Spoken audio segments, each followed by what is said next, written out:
Viewer discretion is advised. Your fave will be criticized.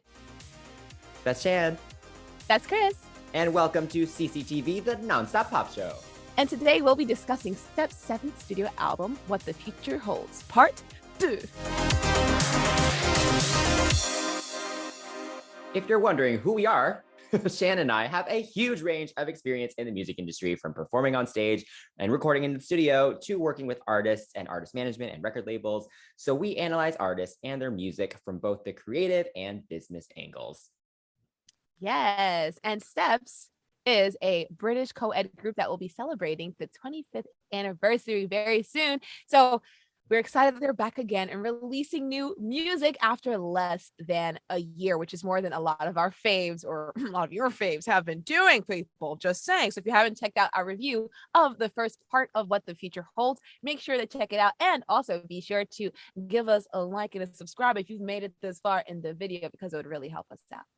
Yes. All right. So part 2 of What the Future Holds is continuing the trend of the 1 foot in the past and 1 foot in the future concept, because Steps have continued to develop their niche in pop music by embracing their kind of dance pop 90s sound, but also exploring how to push those boundaries, working with some new songwriters. So it's awesome to get another new album.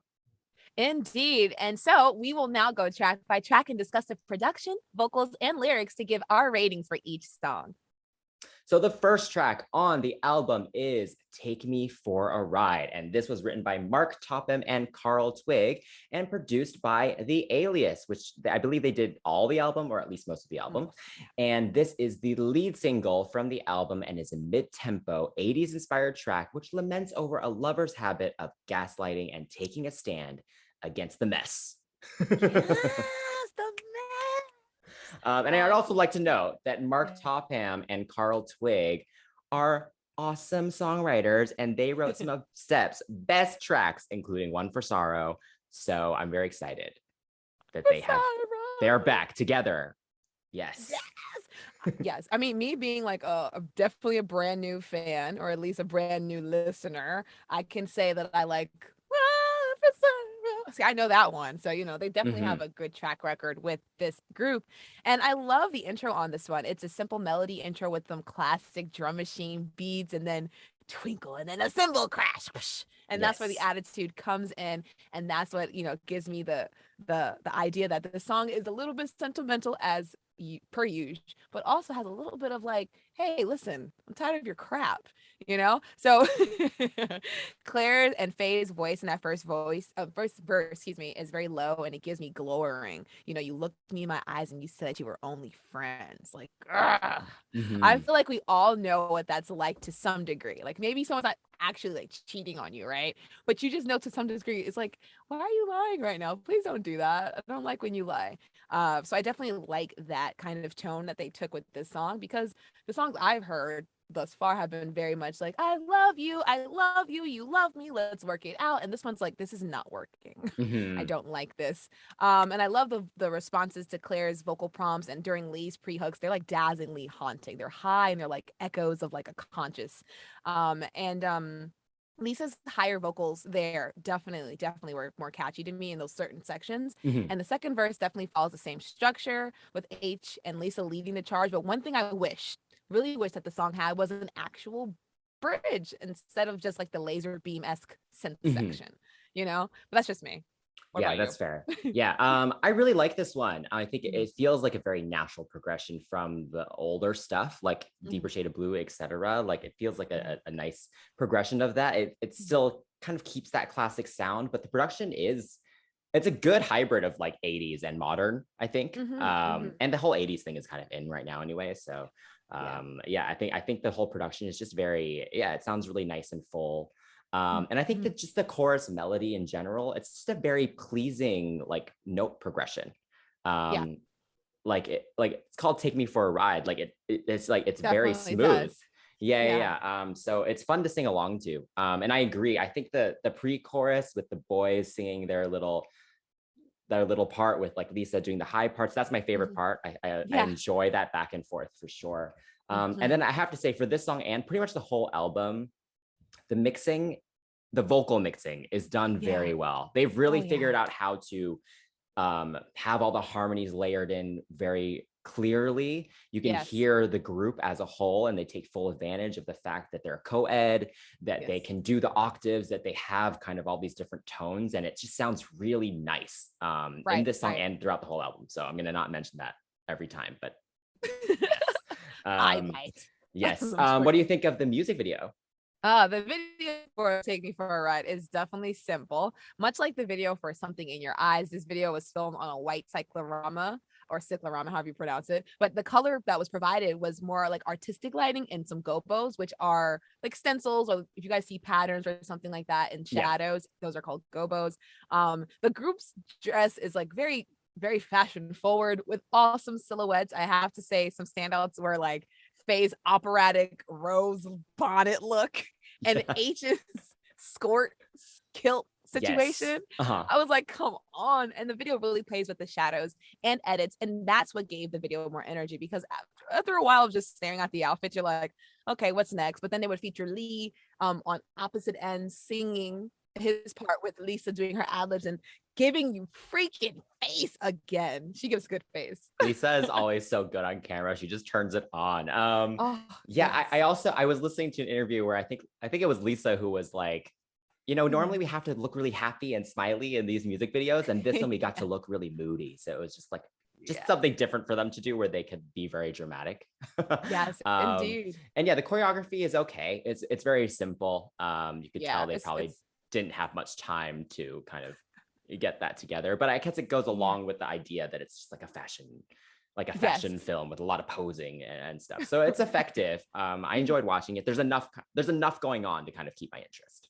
Indeed. I agree. But I have to say, like, they are probably one of the groups that well into like their 80s, if they still have the wherewithal and their their faculties, that they could get on stage and just start pointing like they always do, because their handography, unless it's just something really crazy like some whacking or something like that, they will always be able to kind of go back and just give you a hand here and a hand there and guide traffic. Whatever they need to do, they could do it, right? So I love that for them.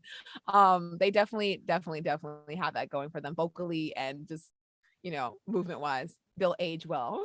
Definitely. And then now with all the ABBA technology, in like 20, 30 years, we can just turn them into avatars. You said avatars or avatars?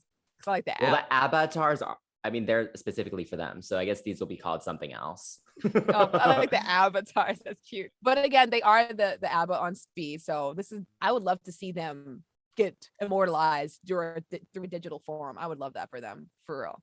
But yes, that being said, what do you rate this song? I give this one a 9.5. How about you? Not bad. I give this song a 9. And if you're wondering why, it's because the second verse doesn't really do much. But yes, I like the song. Second on the album is Heartbreak in the City, single mix. This song was written by Stella Attar and Carl Twig once again from the last track. And as stated by H, it is a song that describes how you're dying inside, but you still want to dance your off. And this would be Steps' first collaboration, as this single mix features Michelle Visage. I think I said Michelle Visage. Excuse me.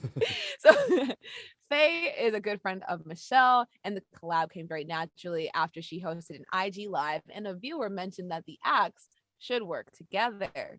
So Chris, what do you think about this little situation? Yeah, I mean, we already talked about the song in the last review, and it was basically our favorite from the last album. So I'm very glad that it was a single, and obviously it's so good they just had to put it on this album too, I guess. Right. Yeah. Well, obviously for this single mix, production wise, before we talk about Michelle's parts, I think production wise, I like that the added stuff. There's definitely just an added beef, like there's more depth. There's some added bells. I think there's some added synths in there. So yeah, it just adds a little bit of energy and just adds a little more. It's more dynamic, I guess, than the album version. So yeah, what do you think about just the new production added?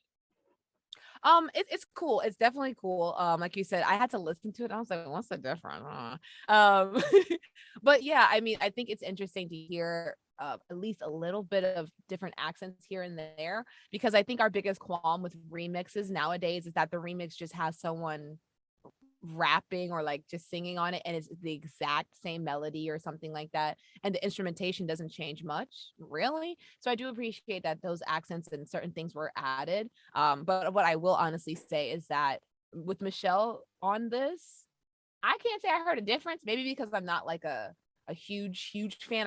I'm not able to distinguish the voices from each other. But I have to say that because, which is a good thing, she blends right in, right? Mhm. The last thing I remember hearing from her was something she was rapping, and it was Soul System, or I forgot, Soul something.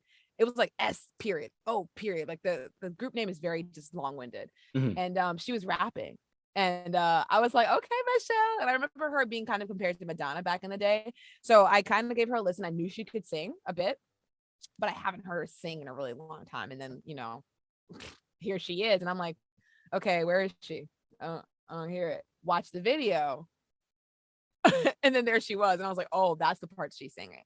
What about Yeah. you? Were you like cognizant of who she was and what she did? She had Yeah, I mean, obviously I knew who she was, from Drag Race, but Oh, I didn't really yeah. know what she did before that. Like, it's a little before our time. So I Right. knew she was like in a girl group, but I never like listened to anything.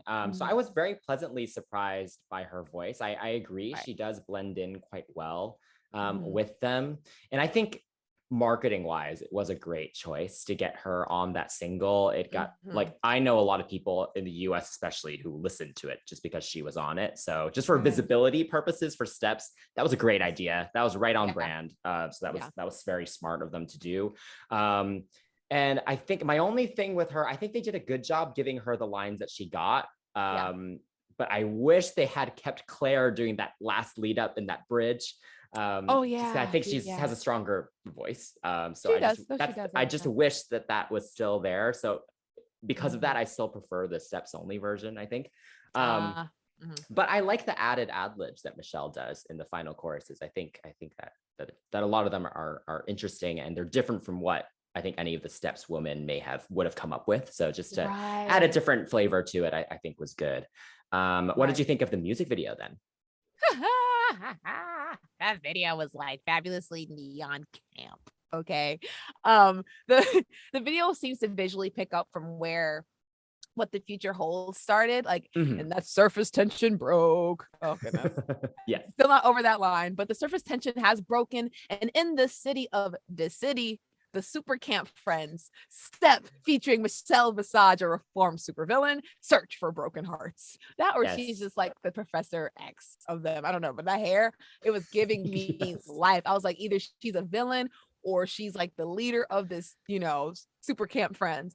And the video starts off with Lisa strutting onto the screen, surveying this broken-hearted city. And I felt bad that she wasn't really there, but she was giving you body while she was holding that. She was in the field. The rest of them were in the Right. office. She's in the field, like, I guess, yeah, doing stuff in person. You didn't see her posing with the phone, like she was like dispatching messages. She's sitting there. She'd give you a booty tooch. She's giving you legs. She's giving you body in that lab coat. Okay.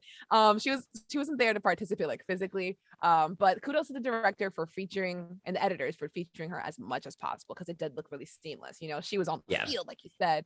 And when she dispatches this message, so Agent Visage heads to Heartbreak HQ to begin the mission, starting the song with that awesome, iconic count 5, 6, 7, 8, and then the song comes in. Yes. So like I enjoyed that for sure. For sure. Yes. Yeah. I'm sure Lisa was annoyed that she wasn't allowed to fly back for this. I'm sure. That's a because I'm excited for when she finally gets to perform it because I don't think she's gotten to actually like do the dance routine and everything yet. No. So yeah, I was part of me was hoping that they would like somehow get her in there in the dance scenes in some way because we've seen that like in like some K-pop videos and stuff, the super imposing. But no, it didn't happen with this one. But like I agree, they did a good job of making sure that she was still shown. But I think if I was like a new fan, I would be like, what is happening? Like, why is she not in the dancing? Like, is Michelle, and then Michelle's just like in the band, like it was just like it almost looked like Lisa was the feature. Yeah. But you know what? It's fine. There's a pandemic going on. They did what they needed to do. True. I think this video was super cute. I love the little broken hearts popping up like little bat bat signals. I was like, oh my God. And then Mr. Lee Affleck on the ones and twos in his little VR machine. I don't know what the hell he was doing, but he was doing it. He was doing it. He was. What was H doing? I don't know. Was H like kind of like the guy, like the scientist, like in the lab? I don't know. It's just a lot going on. And then again, it was just neon camp goodness. And I have to say that the video was great, and kudos to Miss Visage for doing her thing with the dancing. I didn't know she could move, so kudos to her. I mean, if you're gonna beat steps, you got to step up, and she did. So yes, and they did perform as well without Lisa, with Michelle, and she did a great job. She sounded great, and she kept up with the dancing as well. So good job, Michelle. I'm very curious if you're gonna go on the tour. So maybe if I get to go, we'll see. Maybe I'll get to see Michelle also. I hope so. Jeez. All right, so I still give the song a 10 out of 10. How about you? Same, unless I've changed my mind. I do believe I gave it a 10 last time as well. So this song is definitely a 10. Track 3 on the album is Wasted Tears, and this song was written by Christian Fast, Marta Grauers, and Malin Johansson. I probably said that all wrong. Nothing has changed. But they had done Don't You Leave Us Halfway on part 1. And I wonder if we actually pronounced that correctly in that one. But Wasted Tears, it runs that line of being this very melancholic track where it's sad, but also empowering and uplifting at the same time. So Steps love that. I feel like there's so many songs that do that. This is definitely also one of those songs that it feels like it was written as a ballad, like on the piano or something. And then Steps came in and put that dance beat behind it. Yeah, and turned it into an anthem. So yeah. Tearful anthem. Yes. The song is very vulnerable, and the chords in the beginning really remind me of like Rocky or something. It's dramatic. It's like doom, doom. I don't know why. It just gives me Eye of the Tiger, but like maybe like less like Heart of the Tiger. This is giving me Heart of the Tiger. Maybe less Rocky, more Eye of the Tiger, Heart of the Tiger. And it's dramatic, and it builds a hopeful tone right away. The pulsing synths in the background really foreshadow a great buildup of the vocals from Faye and H up to Claire right before that tension falls away, and then the whole group sings together, and it's like, oh, okay. And it really tells a story, and I really enjoy that because of it. There is this low blowing sound in the mix, like maybe like less blow and more like a hollow wind instrument that like it comes in the transition between like the verses, pre-hook, etc. Like he goes, ooh, ooh, ooh, ooh, ooh.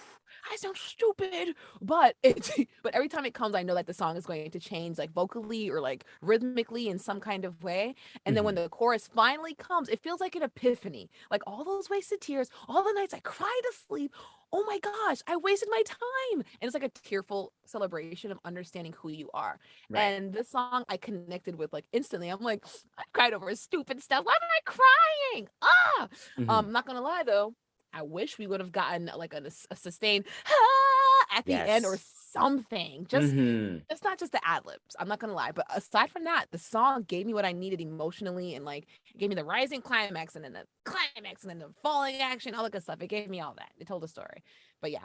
Yes, I agree. I think the build throughout the verses to the chorus and for the first part of the song is done really well. I agree. And yeah, I just wanted a huge note. Because the build was so good in the first part of the song, that build into the final section then was kind of a bit of a letdown, I think, by the time we got to it. And then also, I think maybe a bit more added oomph to the final chorus as well, just to complete the build. Because it was such a nice kind of up and down flow throughout the first half of the song, and then it kind of just got stagnant by the end. So but other than that though, I think it's a great track. It fits in really well with their back catalog. And I think it's a good addition to their tracks. So what do you rate this one? I will give this one a 9 out of 10. What about you? I will match you with a 9. Fourth track on this album is 100 Years of Winter, again produced by The Alias, written by Walter Afanasieff, who wrote songs such as So Emotional and All I Want for Christmas, to name a few because he's freaking great, and Darren Hayes of Savage Garden fame, who wrote the title track for Steps Tears on the Dance Floor album. And this track is a mid-tempo ballad-esque track. And 100 Years of Winter tells the stories of perseverance in a relationship against the threat of estrangement, which is really deep. I love that. Hold on to me because I will love you through whatever. This is very dramatic. Although, can I just say first off, like Walter Afanasieff, like after you write All I Want for Christmas, like you don't need to work anymore, man. That's what I'm saying. Like all the memes about Mariah Carey, like, oh, every time winter comes around. No, think about Walter. Okay. Walter then produced the song. How much he's making that too? Yeah. You know what I'm saying? Yeah. People use Mariah Carey's voice, but they're using it ding ding ding ding ding ding ding ding ding. They're using his bells, okay, and whistles. Yes. Anyway. But I'm very glad. That's awesome. They got him to write that song. For sure. I believe the song is actually going to be the next single. They haven't fully confirmed that, but it basically looks like it's pointing that way. And I completely agree. This song is great. It's very, very dramatic, and there's a haunting quality to it. I think because it's about like this foreseeing of threat or turbulent time, right? Yeah. But again, there's still a positive message to it. Like, we're going to make it through this. But then like 100 years of winter, I mean, it's like, I don't know, like Game of Thrones, like winter is coming, I guess. So it's just like very dramatic. I especially love Lisa, that pre-chorus, like singing about winter. Like you just see her just like in the snow, just like looking longingly at the sky. I don't know. It's just, you can just tell she was just doing the most in the studio, which is great when she was singing this line. I also love that H is leading the chorus in this. He sounds very warm. The way they mixed it, and it sits in a very comfortable part of his voice. Like he's able to fully open up in it. So he sounds really good. And Lee sounds great on his verse as well. So it's great that the boys kind of have a showcase for them. What do you think of the track? The track is definitely like everything you said. And the song kind of reminded me of Journey's Separate Ways. In the intro and like in the meaning, like no matter what happens, I'll be there, hold on to my love. You know, Separate Ways, right? True love. Well, so it has that kind of like that driving, I'm trying to get to your love, but this one's a little bit more galactic in sense for me. I feel like, maybe in a different galaxy, there's a planet made of ice and they're singing on it. I don't know. This is where my mind is going. It's back to the One. Like the Steps need to do a full like Sailor Moon-esque like space musical. I don't know. That's what I'm saying. But that's what the song just gave me. That the dynamic range vocally just gave me what I needed, where I'm feeling forlorn, I'm feeling hopeful, I'm feeling scared. And just because the song doesn't turn into like an epic hard rock anthem doesn't mean it doesn't develop in that same way that 80s ballads do. Just listen to that chorus, it just drives so well. And the song is more sentimental in tone, but it definitely gives that whole darkest before the dawn kind of feeling, especially with the sunlight's right around the corner. You know what I'm saying? It's like it's like, yes, going somewhere. I know it's a little bit strange to say, but the percussion of this song, even though it's like mixed pretty lowly, it's interesting because it has clappy sounds and the beats make me want to whack, start whacking or something like it's just whacking about the winter that's coming. I'm so sad. I'm gonna hit you with this. Yes, production is great. The strings are beautiful. That's the best part of the production for me, for sure. For sure. Yes. Thank you for saying that. And then H finally gave me my sustained note that I've been waiting 3 songs prior. So H, kudos to you. And because y'all killed this song, your girl's going to give it a cold 10. This is for sure a 10. I cannot wait for the music video. Please tell me there's a music video. Moving on to track 5, which is Living in a Lie, and Carl Twig and Mark Topham are back. I love that they're writing so many songs for them. And this very ABBA-esque track plays right into Steps' wheelhouse of magical melancholy.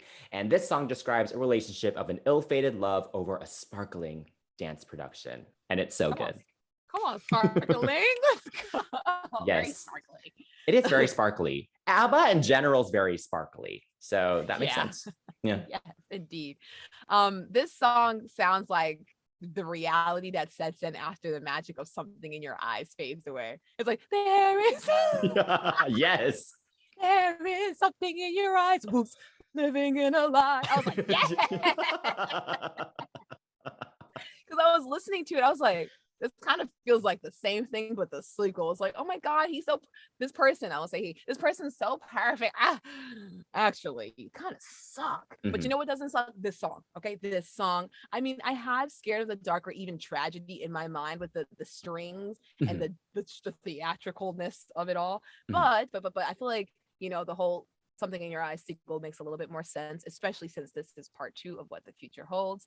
And being a new / casual fans, I hope you don't mind me saying, I hope no one minds me saying that this sounds like classic steps. It feels like classic steps. Am I mistaken? Not at all. Yeah. Thank you very much. So yeah, it just really just blows my mind. Like the violins create the tension and the high and lows accents make the song sound so dramatic and mysterious. And it makes me think, how the heck do writers come up with things like this? Like, how in the world do you make Phantom of the Disco a thing?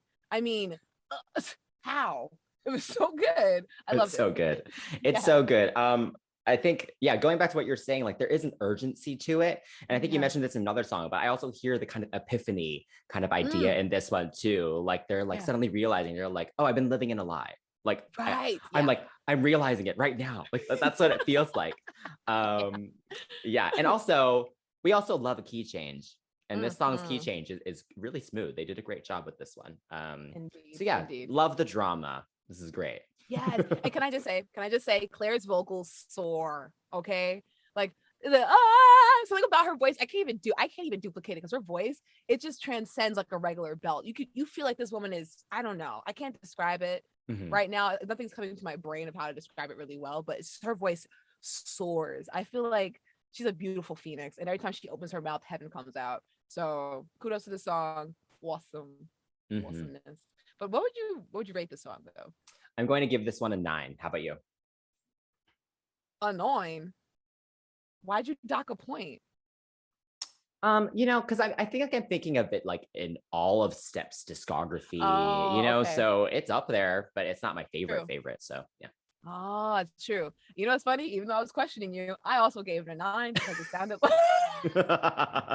wow. And I like to create some drama, tension, CCTV crew beef. But I actually docked the point as well because it did sound like the minor version of Something in Your Eyes. Yeah. A Million Years is the 6th track on this album, and it is a cover of Swedish singer Mariette's song and was in the running to represent Sweden in Eurovision in 2017. The song represents a vow of everlasting love, even if it's unrequited. And it was written by Jenny Hansen, Joanna Johnson, Mariette, Peter Bostrom, and Thomas Geeson. And I must say that this song is the introduction of the drier half of the album. The melody is nice, but the top line lyrics were giving me "till death do us part, for better or worse, even if you don't want me." And you know how I feel about Trap House anything. I think it was just super saturated in music for a really long time. So I'm kind of over it. And hearing it turns me off no matter what now. And it kind of just feels like a sequel to Clouds from the first half of this album, the first part, excuse me. And Claire has mentioned that the song was something that fans probably didn't expect as it's more grown up and cool. I guess I'm not a fan of quote unquote cool because it comes across as boring. The song was a little bit boring for me, and that's what kind of bothers me about the soundscape of music at times, because pop and dance music isn't considered cool or whatever, but like vocally they serve. I mean, they give you what you need. They give you what people are asking for. I guess because they're not mellow, whatever. But everyone's into vibes, but I think their talent is it transcends a vibe. And I feel like the song could have gone a little bit further, especially with the dramatic nature of it. I feel like they could have done something else a little bit different. What about you? Yeah, I agree. I think the melody is very pretty. Again, it's just like a nice like progression of notes that's just like flows very nicely, I think. But I agree. The tropical house production on this it's just okay. Because it was so saturated, we have examples of great versions of that and not as great versions of this, and this is just kind of in the middle, right? And I think because, like you said, it was so overused a few years ago in 2017, right? Like it's just, it just feels old now. Like it feels a little dated.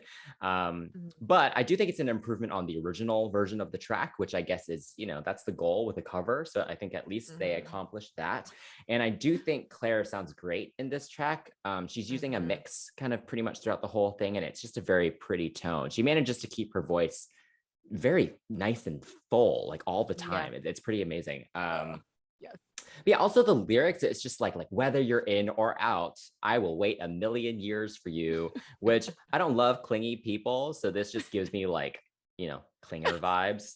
So that kind of turned me off already a little bit, to be honest. But yeah, it's not the best song. I'm going to give it a 7.5. I'm going to give it a 7.5 too. Whoa, get out of my head. The 7th track on this album is Trouble and Love, and this one was written by Carl Ryden and Fiona Bevan, who had written Scared of the Dark and Neon Blue for the Tears on the Dance Floor album, which are both very good tracks. And this dance pop track is just very cheesy and playful, and it's about a very bad person that you want to have a relationship with, I guess. I don't know. Pretty simple, pretty standard issue, right? So I enjoyed this one. It is very unashamedly cheesy. I don't know about the chorus. It's just trouble. I don't know. It's just I don't know. It's I don't know, but I guess that just makes it fun, right? And then that whole love and trouble. I don't know, that little. You know what I'm talking about? It's just it's kind of cringy, but it's also fun. I don't know. It's a weird line that this song is kind of on, I think. But overall, I enjoy it. And I think Lee's lower octave chorus is the best part, I think. Yeah. Leading up to this, again, very dramatic key change. Right. Yes. Go ahead, Lee Affleck. If you don't know why I call Lee Affleck, please watch our Steps What Feature Whole Part 1 video and you'll find out why. But as I mentioned, that the group shouldn't worry about being cool. This song came on. It is not terrible. It's not. But the lyrics are a bit simple. And I guess that's what the challenge is about singing about love on an album. There's only so many ways you can express it without sounding cliche, no? Yeah. And you look like trouble. Come get me in trouble. Ooh. The top line on this wasn't the best. I wasn't feeling thought provoking. The melody, melodically, it's great. I love the dynamic range, and it presents the highs and lows of the group singing together. And I really enjoy that when they have their little solos, but when they get together, that's where the good stuff is. And it sounds like butter. Absolute butter. One thing I would say about the melody is that in the beginning, it actually sounded like One More Time. Ariana Grande's song. It just kind of has that. The progression was very much giving me that. Yes. Not saying that it was that, but it did sound like that, which is not bad. It's absolutely fine. The production is fun, very disco light, if you will. Yeah. And there are some fun sounds with the percussion, with some snaps and some claps. But compared to the previous tracks, this was okay. I mean, I feel like they could have gone deeper with the trouble thing. Go past, you look like trouble and tell me what happens once you're in it. Give me that edginess and a little bit less sparkle. I feel like they're at this point where they can give us a little bit of electric guitar and less synth violins. You know what I'm saying? Tell me what happens. He's trouble. Give me this person's trouble. Give me all the details. Yeah, that's what I want. Yeah. For me, this is very much just decent album track. Good for the album, but that's kind of where it is. It doesn't feel like a lot of attention was given into the production. There's nothing that interesting in it for me. But I still like it. It still brings me joy. So I'll still give it an 8. How about you? Agreed, an 8. The 8th song on this album is Victorious, which is a cover of Lena Headland's song, which was in the running to represent Sweden in Eurovision in 2019. The song was written by Dino Medenhazik, Joanna Jansen, Melanie Webb, and Richard Edwards. Do believe that this song is a positive protest song, let's stand together. And it feels like a Gen X rally cry. Yes, our generation must fight whatever it is we're fighting, some unseen intangible. Yeah. So, I don't know how I feel about this one. except been there, done that. Yeah, I think okay, yeah. so I get the Eurovision ties with steps. It makes sense. But there's a reason this song didn't win the representation of, you know, representing Sweden. Yeah. Yeah, like it's okay. Like it just feels like there's nothing interesting about it. Like it's just a little basic. And yeah, the lyrics are just like, okay, like we'll be victorious. Like, I don't know. I don't feel the rally cry of it. Like it just feels very just like, okay. Yeah. But I will say actually what I dislike the most about this one, unfortunately, is actually the production. I'm a little confused by it. It's very muddled. I think throughout the whole album so far, there's been a lot of depth. We've gotten kind of the sparkles at the top. You get some good bass lines going at the bottom, and you've got a lot of different swells of different synths and keyboards and just different things going on, right? This one's very much just like all in the middle, and it feels very like a low quality MP3, like radio rip. Yeah, like I don't know, there's something about it that just feels very like muffled and muddled. So yeah, the thing is I wasn't a huge fan of the original version of the song by Lena, and this, I mean, again, they do improve upon it, but yeah, I don't know, enough. just basic song. Yeah, how about you? Yeah, what do you think? it is emotional and motivational, I guess that's what the goal was, but the song is very cliche in message and in tone. Nothing really stands out about it, right? And with songs like this, I really do wish that they would take a little bit more of like melodic liberty at points. Like I get it's a cover, but you know, zhuzh it, give it some zhuzh, honey. Okay.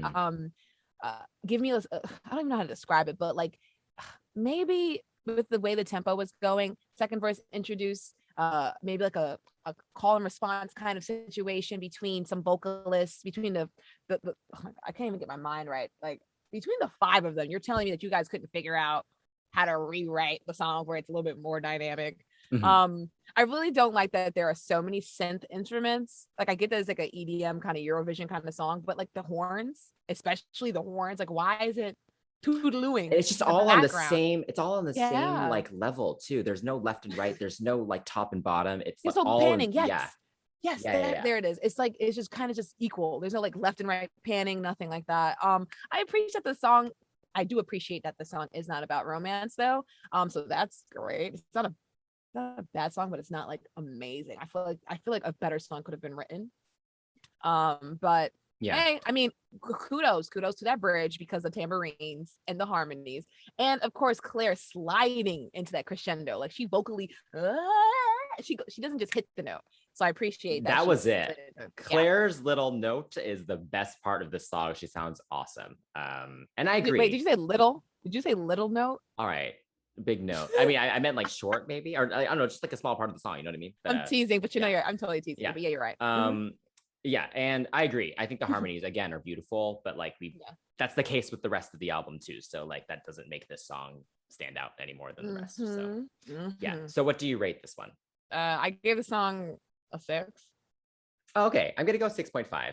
Oh, they have worse songs like in their back catalog. So like this isn't like their worst song. It's just kind of meh. Okay. Yeah. So yeah. Yeah, 6 is pretty good. Yeah, like a D, you know? The 9th track on What the Future Holds, part 2, is Kiss of Life. And this was written by up-and-coming songwriters Bendik Moeller, Charlie Bryce Wallace, and Sarah Ann Mathis. I think that's right. I'm sorry if it's not. And this song is about feeling stagnant and bored and needing someone to come and breathe some new energy into your life. And so I actually have a little connection to the song because one of my friends, who's also a huge Steps fan, actually helped get this track created and written because he was working with these writers when he got the brief for the Steps album years ago. And this was the result. This is the song that they submitted. So he actually played me the demo years ago and told me that this was in the running for the album.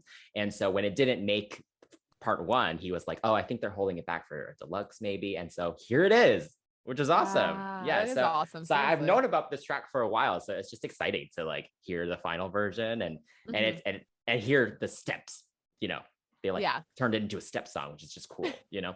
But yeah, I think they did a great job. I think unlike the last track, the production is great. Really Mm-hmm. interesting depth, really interesting build. Every part of the verse has very different production from the next part of the song, and so Right. it just keeps it interesting. And I think they sound great as well. Lisa sounds great opening the track, really strong vocals. And yeah, again, all the harmonies are great. Yeah, what do you think? The song, now that you've mentioned that it's a couple of years old, it did give me like high school, like 2010s. It didn't go that far back. Okay, maybe not that far back. Okay, I might be dragging it, but it just gave me like "Call Me Maybe" with the strings. I don't know why. Oh, interesting. I don't know. I like I said, I could be completely off, and it's completely fine if I'm completely off. But it did just it was just it was okay for me, right?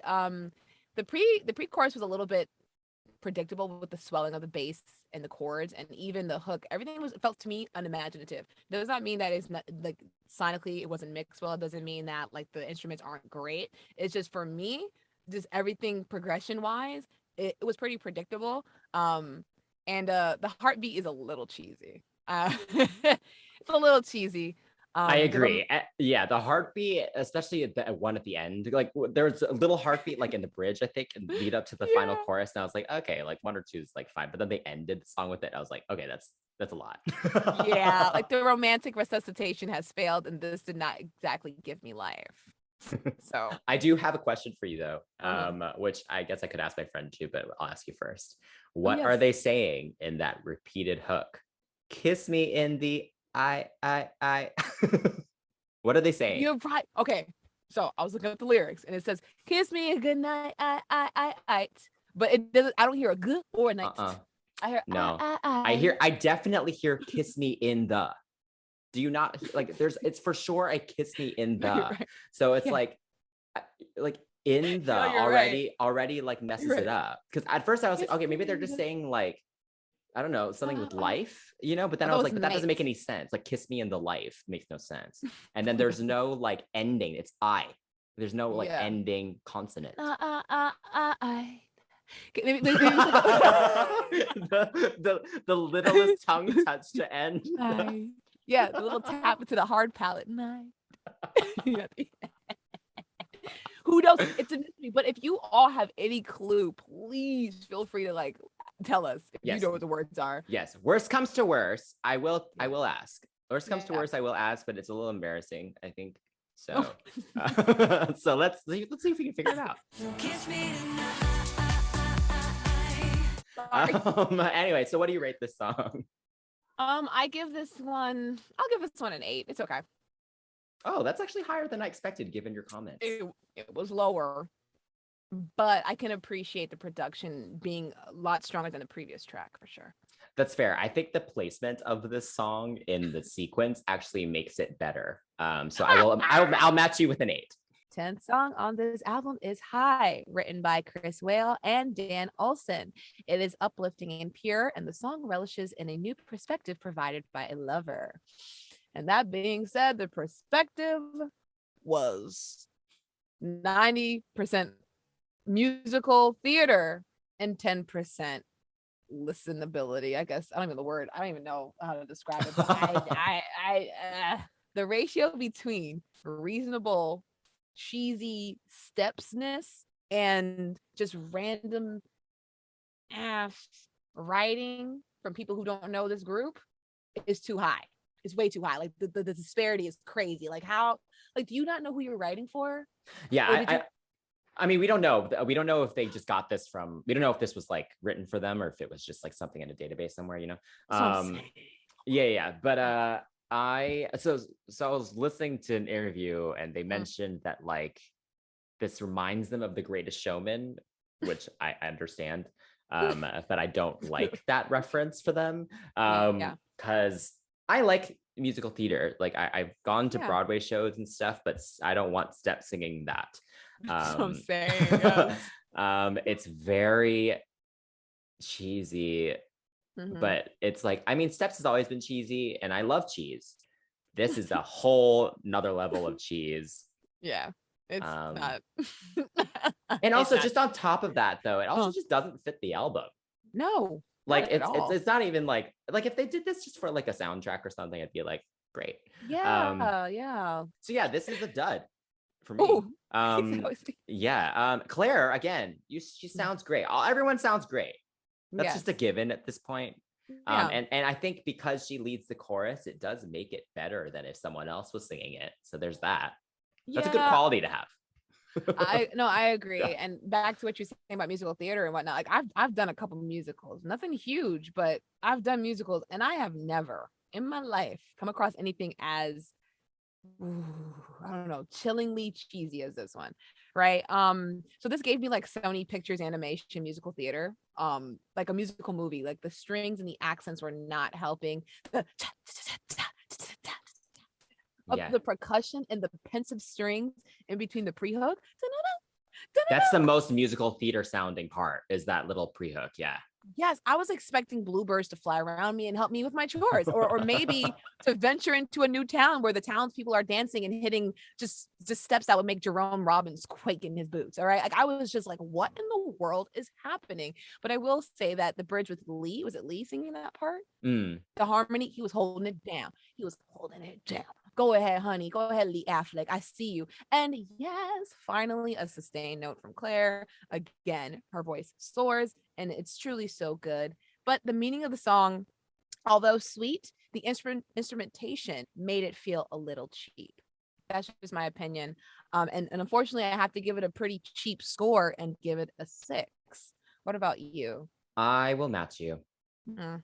The final track on the album is The Slightest Touch, and this is a cover of the 1987 hit by British pop group Five Star, who also were a co-ed group. So I just love that they're just continuing that tradition.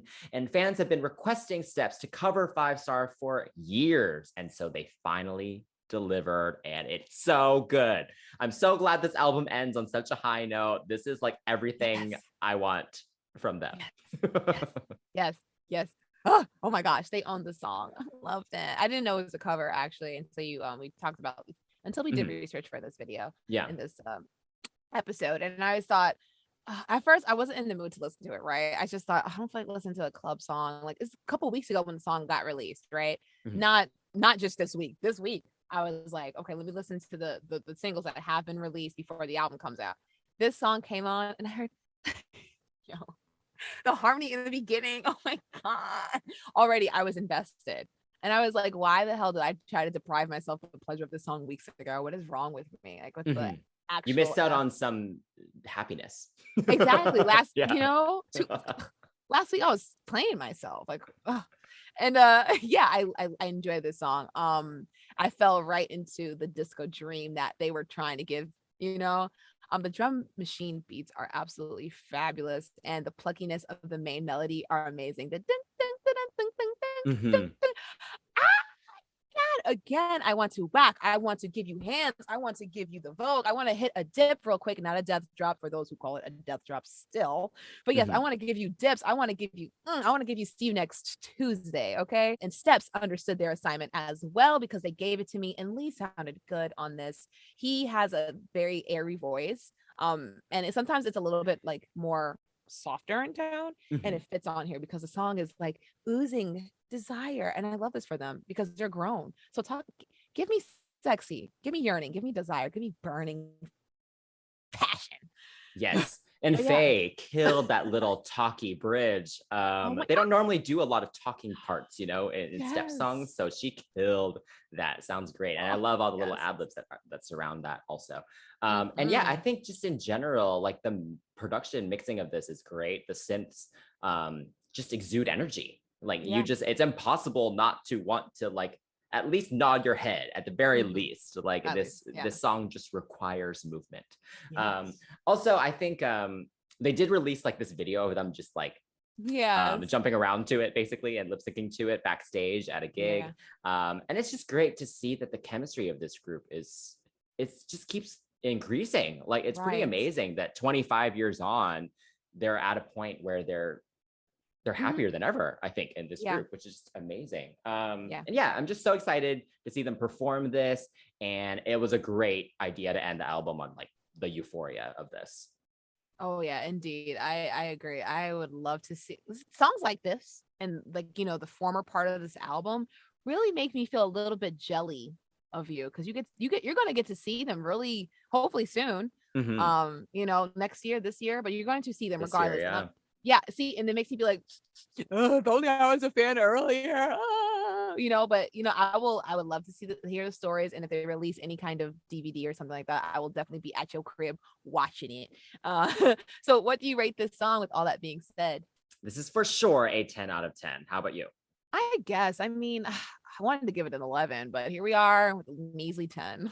All right, so that concludes this album, other than like all the bonus tracks and stuff. Mhm. But let's talk about, what song would you cut from this album? Oh, yes, the dreaded cut or keep section. Mhm. But okay, now it's in between two. I'm pretty sure based off what I've said thus far, people could figure out which one I'm really just like, oh no, get out of here, and which one I'm like, I can do it without. And I would have to say that High can get the stepping. Okay, High can get the stepping. You got to go. Yeah, as I said, Doesn't need to be there. that's the dud for sure. But if I'm not allowed to choose the same one as you, then I'll pick the other one that's also a dud, which is Victorious. So yeah, you know what? Every album, well, not every album, but Yeah. sometimes you can't get it all right. So that's okay, because the highs on this album are great. Oh, indeed. And there are many in the running for the keep, I think. Yeah. And again, when we say keep, we say like, what would you put? If I was putting it together, a set list or a playlist for someone who doesn't know steps, what song would I make sure to include in there? Right. Yes. Yes. For me, it would be 100 Years of Winter. How about you? Nice. Okay. Oh, kind of took the one I wanted, but it's okay because the one I like is Wasted Years. I enjoyed Wasted Years for sure. Yes. Awesome. So what are your final thoughts on the album? I want like a serious ballad from them that isn't so dance poppy. And I feel like they're at this point in their careers where if the song is good enough, fans will appreciate the experimentation, right? I feel like they should at least try to give us a little bit more edgy Mhm. and not so dramatic, like dramatic.